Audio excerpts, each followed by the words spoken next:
முதல் மற்றும் ஊதா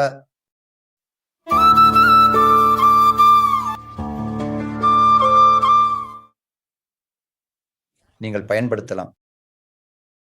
ஊதா அல்லது பருப்பு நாம் இதை அழைக்கிறோம்.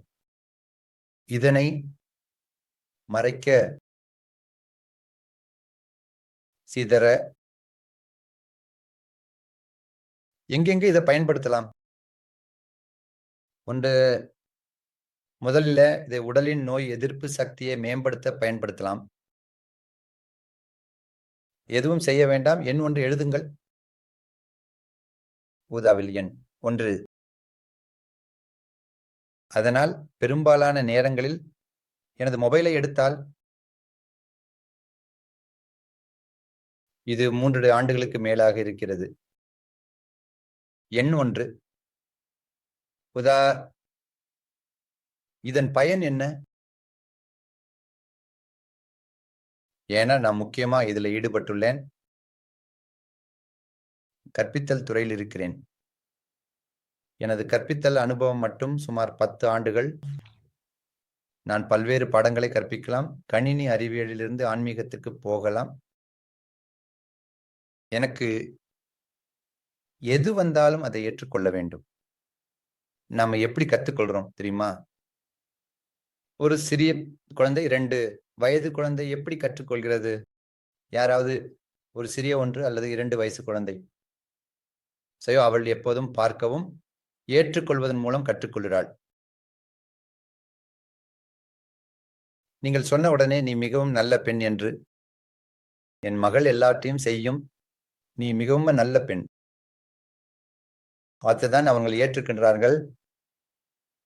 நான் உன்னை ரொம்ப ரொம்ப நல்ல பெண்ணுன்னு சொன்னா நீ ஏற்க மாட்ட. நீ எதிர்மாறா நினைப்பாய். ஏன்னா நீ மிகவும் நல்ல பெண் என்று சொன்னாய். அந்த ஏற்றுக்கொள்ளுதல் குழந்தைகளில் உள்ளது. அந்த ஏற்றுக்கொள்ளுதலால் உங்களுக்கு தெரியுதா, 5 ஆண்டுகளுக்குள்ள உங்கள் குழந்தைக்கு 10க்கும் மேற்பட்ட மொழிகளை கற்பிக்கலாம்.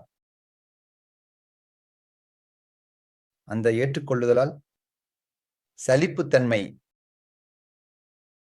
உறிஞ்சுதல், பெறுதல். நான் போட்டு எப்பொழுதும் எண் 1 பயன்படுத்துகிறேன். ஏனெனில் நான் பல்வேறு கருத்துக்களை ஆராய வேண்டும். நான் உங்களுக்கு சிறந்த முறையில் கற்பிக்க விரும்பினால், இந்த நிற எண் கணிதத்தின் இறுதி இலக்கு என்னவென்றால், நான் உங்களை 10 நிறங்களையும் 10 எண்களையும் புரிந்து கொள்ளச் செய்ய வேண்டும். அதனால நீங்கள் உங்கள் வாழ்க்கை முறையில, உங்கள் பயிற்சியில, உங்கள் வாழ்க்கையில சிறப்பாக பயன்படுத்த முடியும். அதை அடைய நான் என்ன செய்ய வேண்டும்?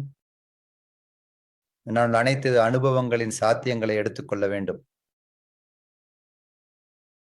மற்றும் உங்களை நம்ப வைக்க சிறந்த வழி, அது நான் என்னை ஏற்றுக்கொண்டால் மட்டுமே சாத்தியம். யாராவது உங்களே கூட வந்து என்னிட்ட ஏதாவது கற்றுக் கொடுக்கலாம். நான் அதை ஏற்றுக்கொள்ள வேண்டும். அப்பொழுதுதான், நீங்கள் இன்றைக்கு ஏதோ சொன்னீர்கள், அதை நான் பயன்படுத்துவேன், நான் மறுபரிசீலனை செய்வேன், அதை பரிசோதிப்பேன், அதை ஏற்றுக்கொள்வேன்.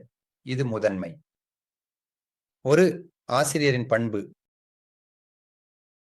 ஆசிரியரின் முதன்மை பண்புகள், அவர் தன்னையே அனைவருக்கும் திறக்க வேண்டும். எனது மொபைல் திரை சேவையகத்தில் எண் 1 இருப்பதன் காரணம் என்னவென்றால், நான் ஒரு சிறந்த பயிற்சியாளராக வேண்டும். அதனால் நான் மக்களை பயிற்சி அளிக்க முடியும். ஏனெனில் நான் என் முழு வாழ்க்கையையும் சிகிச்சை அளித்தால் நான் 1 லட்சம் 2 லட்சம் மக்களை சிகிச்சை அளிக்க முடியும்.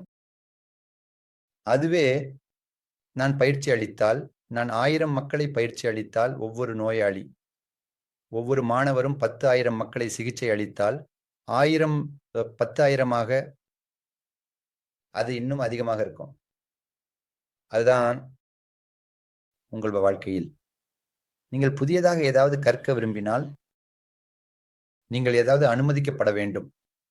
எண் 1 உருவாக்குங்கள். அது மிகச் சிறப்பாக செயல்படும். அதை 2 முதல் 3 மாதங்கள் செய்யுங்கள். நிச்சயமாக ஏதாவது உங்களுக்கு வரும்.